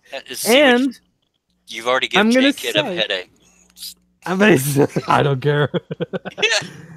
I'm gonna go even further. I'm gonna say the Falcons lose this Super Bowl as well. Jaguars win Super Bowl 52. And I get ridiculed for picking Cleveland in Week 17 against Pittsburgh. Was this done with your random generator? No, it wasn't. But look, you can pick me apart next week or in 2 weeks or in 3 weeks. I don't know. I don't care when. At least I delivered some good entertainment. Entertaining, all right. Now we go. This is my bracket. There we go. Next, J-Kid. Your games are in the AFC. Bills at Patriots. Yeah, Pats win that easily. Okay. Chiefs at Steelers. This one's a little tougher for me. That defense against that offense. I think I go Pittsburgh purely because they're at home.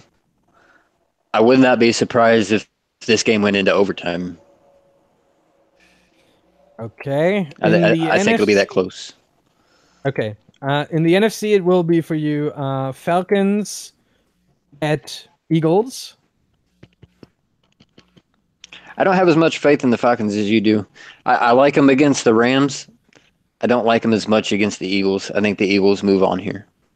Okay. And give me Saints at Vikings. If I recall, it's a rematch from earlier in the year. I'm going to go the same winner. Vikings win. All right. That's pretty boring. Like, you got the number 1 and 2 seeds going through all the time. That's boring. But okay. Pittsburgh at New England. AFC Championship game. Another game that happened earlier in the season. Fight for the number 1 seed. Yeah. Except this time, I think Pittsburgh pulls it off. Upsets Because New England at home. They get the catch this time? Well, they get a catch. I don't know if it'll be the catch. But... Okay. And the NFC Championship game, Vikings at Eagles. I'm having a number 2 seed Super Bowl. I think Vikings win. Ew! Come on. I want to throw up. That was a bit quiet. Oh man. All right. Well, there's a Super Bowl then. Pittsburgh, basically, Steelers at the Vikings. I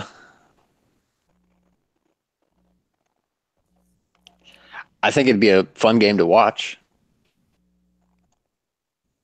Unfortunately, I don't think I'd be very happy with the winner either way. But I really don't want to see Pittsburgh get another one. Yeah. I'm gonna pick Minnesota. Ew! No, I gotta play it again. I'm sorry, but I'm sick. I want to throw up. I think that defense carries them through.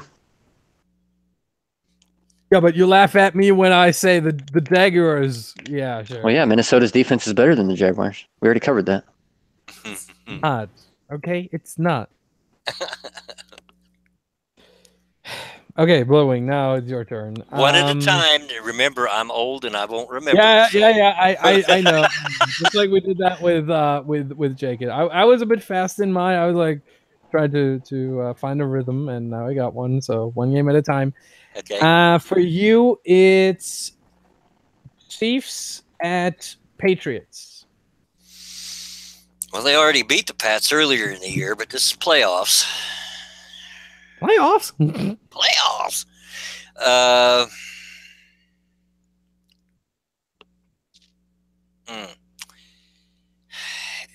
I'm probably wrong on this one, but I'm going to go Chiefs. Wow. Finally, some interesting picks. Not just 1 and 2 are going to come through.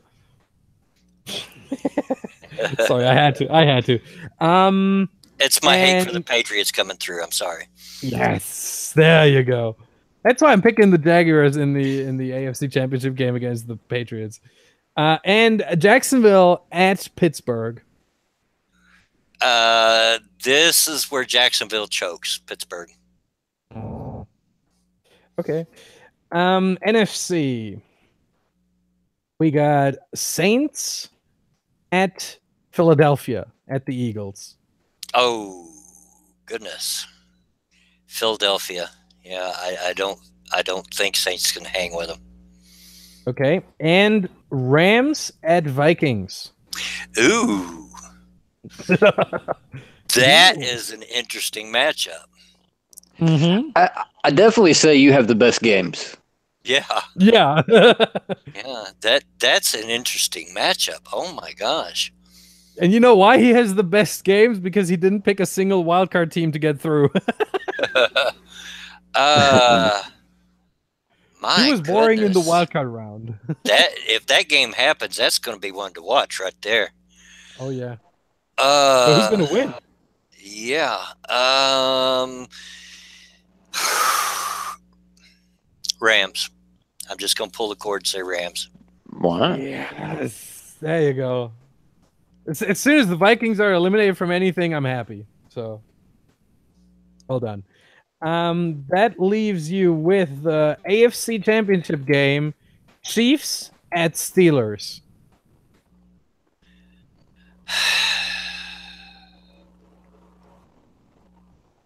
Man, another good game. Much as I hate to pick Steelers, I'm going to have to. I think this is where the Chiefs would choke. Okay. Can we expand on that for a second? Sure. Okay. How do you pick the Chiefs over the Pats, but not over the Steelers? Where's your difference maker? The defense. But it'd be the same defense, right? No, the difference is between the Steelers' defense and the Pats' defense. Oh, okay. So you're giving more credit to Pittsburgh's defense? Yes. Gotcha. All right, I was just curious.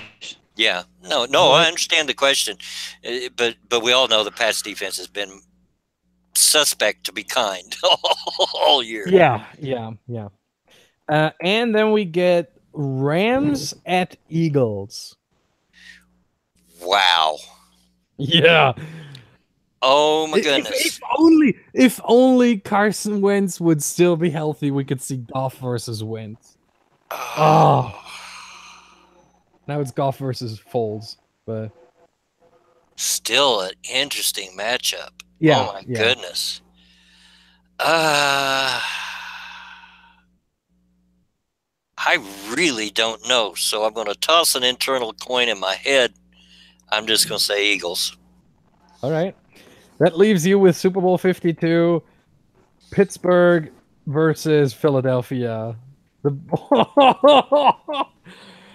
So we know Super Bowl 52 winner for you comes from Pennsylvania.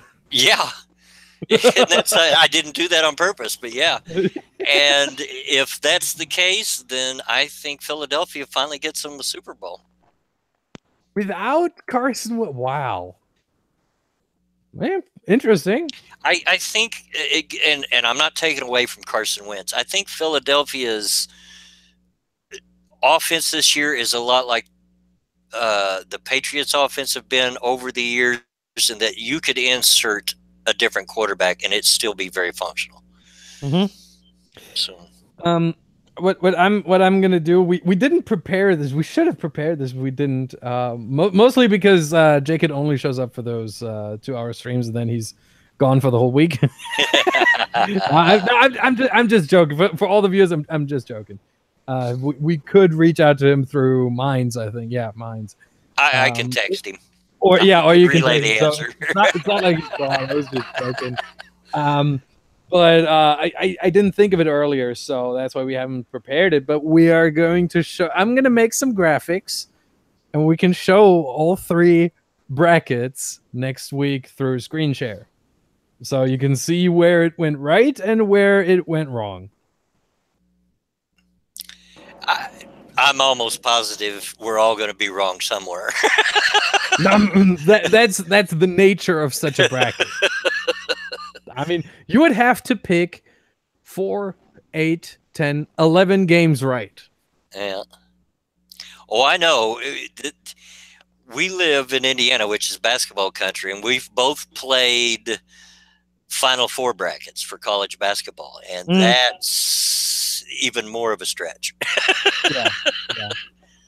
Final Four. I mean, how many teams are participating in those big ass brackets? Oh my 128. gosh! Yeah, 128. Yeah, so that's 127 games. No, it's 64 games, 128 teams. Yep. And to win the bracket, you got to pick them all. It's 64 games in the first round. Then it's 32, and then it's 16, then it's 8, then it's 4, then it's 2, then it's 1. It adds up to 127 you're talking about the whole bracket. games Yeah. in total. Guys, I studied math, okay? I know what I'm doing here. If I say it's 127 games, it's 127 games. Well, la-di-da.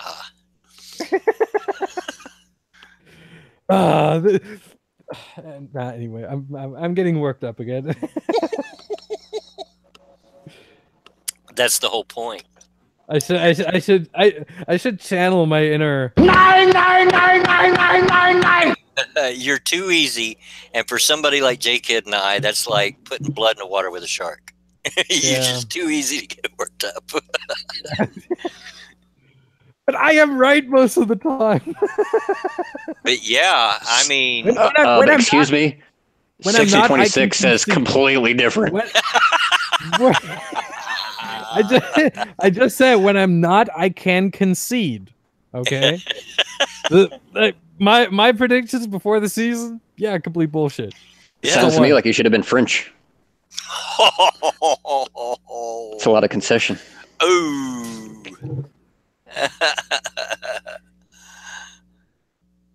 Boy, that escalated quickly. Yes. I mean, that really got out of hand fast. Was that House? No, that was Ron Burgundy Oh. from what was it? What's it called? God damn it, Anchorman. Anchorman. Yeah, thank you. But yeah. If I was just a bit less German and more, how do I say? Nah, you understand that. I would go full. Allahu Akbar!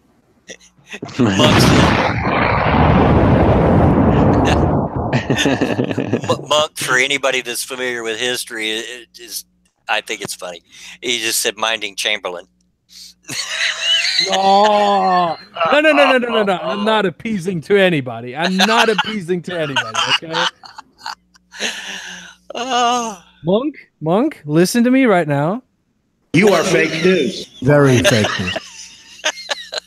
All right. Oh my goodness. Fuck But yeah. before we close out, Brilliant.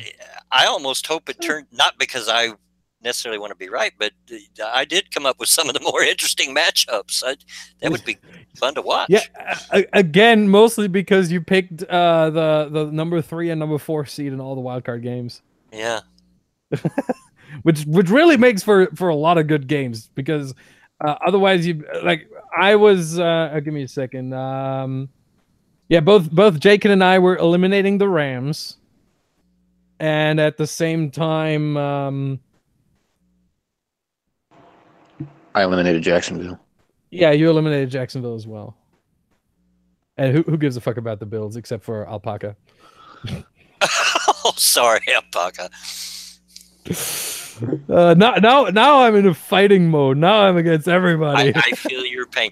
If it's any concession, I remember the Bills very well when they were in the Super Bowl. It seemed like almost every year.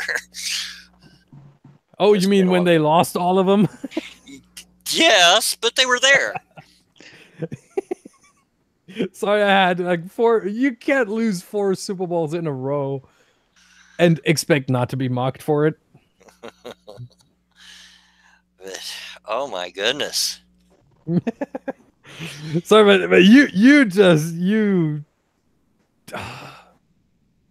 you started something you really don't want to have started. What's that? Me being angry at everyone. Oh. I'm sure that we can handle it.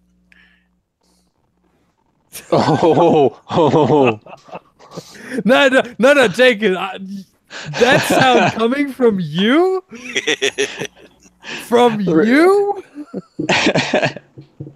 Let me forward this question and only change 2 words. What time do the Lions play this weekend? Oh, they never play in the playoffs. Their game is at the same time as Green Bay. Yeah, exactly. and the Colts and the Giants. Yes, absolutely. Oh man. Oh yeah, nightmares for Buffalo. Wide right. Yep. I just remember, as you bring that up, MC, just one last thing, which I really love. I think it's discontinued at this point, but for a long time, Dave Demeshek, who's with the NFL Network, had a series called the NFL, where he was looking at certain points in football history and things about what if they went differently. And one of them, if I remember correctly, one of them was, what if it was Scott Norwood, right? Who kicked it wide right? Yes, I think so, yes. Yeah. What if Scott Norwood makes that one? And that's what I just remembered, and it's like this whole series is so great to watch. And I'm pretty sure at some point in the next week or so, I'm gonna watch all of these NFL videos again, because they're very entertaining. They're not necessarily realistic, Most of the time, he's just going out on a limb with his what if predictions. That's an easy answer. Then Buffalo goes 1-3 in the Super Bowls. They get the big ring instead of the smaller runner-up ring. I mean, give me a second here. You've reminded me how much younger than me that you are, Mining, because I watched that game live. Yep. So give me a second. I mean, that was the first of the 4 Super Bowls where he kicked it wide right. Now imagine if he makes that one, they win the first of their 4 Super Bowls, and they don't have this nightmare. They don't have this trauma that they suffered from losing that one. And they go on, play the Redskins, Super Bowl 26. They might win. If anything, missing that would give them more determination to win the next one, and they didn't. No. Buffalo was a very good team in those days. I think obviously. I mean, even though they did not win the Super Bowls, they made it there, which was more than, all the rest of the teams in the NFL could say. Yeah, but I think what Dave Demeshek concluded in that installment of the NFL was that they would have gone 2-2. They wouldn't have beat the Cowboys in 27-28, but they would have beat the Redskins in Super Bowl 26. They would have gone 2-2. And the thing is, it doesn't only look at what would happen to the Bills. It only looks at what would happen to certain players, certain coaches. All those shifts that happen in the NFL, where a coach gets fired, goes somewhere else, gets a better contract offered somewhere else. All of that, and that's what he looks at. It's really entertaining. I can only recommend that. I think most of it is still on YouTube. It's really NFL as with spaces in between. You find so much. There's a playlist with 16 videos, but I think there are some more. Well, all right. We are 3 minutes over now, and again, thank you for everybody coming out. As we say every week, we really appreciate it. Also mention again, I will be doing probably a live stream sometime next week to celebrate my 800 subs. So be watching for that if you care. That was for you, J-Kid. And I'm on vacation next week. You guys got anything else to add before we get off the air? Nope. No. Thanks, guys. Yep. Thanks, everybody, and we'll see how we come out next week. 4-0. Right. And as always, get out of my yard. Bye.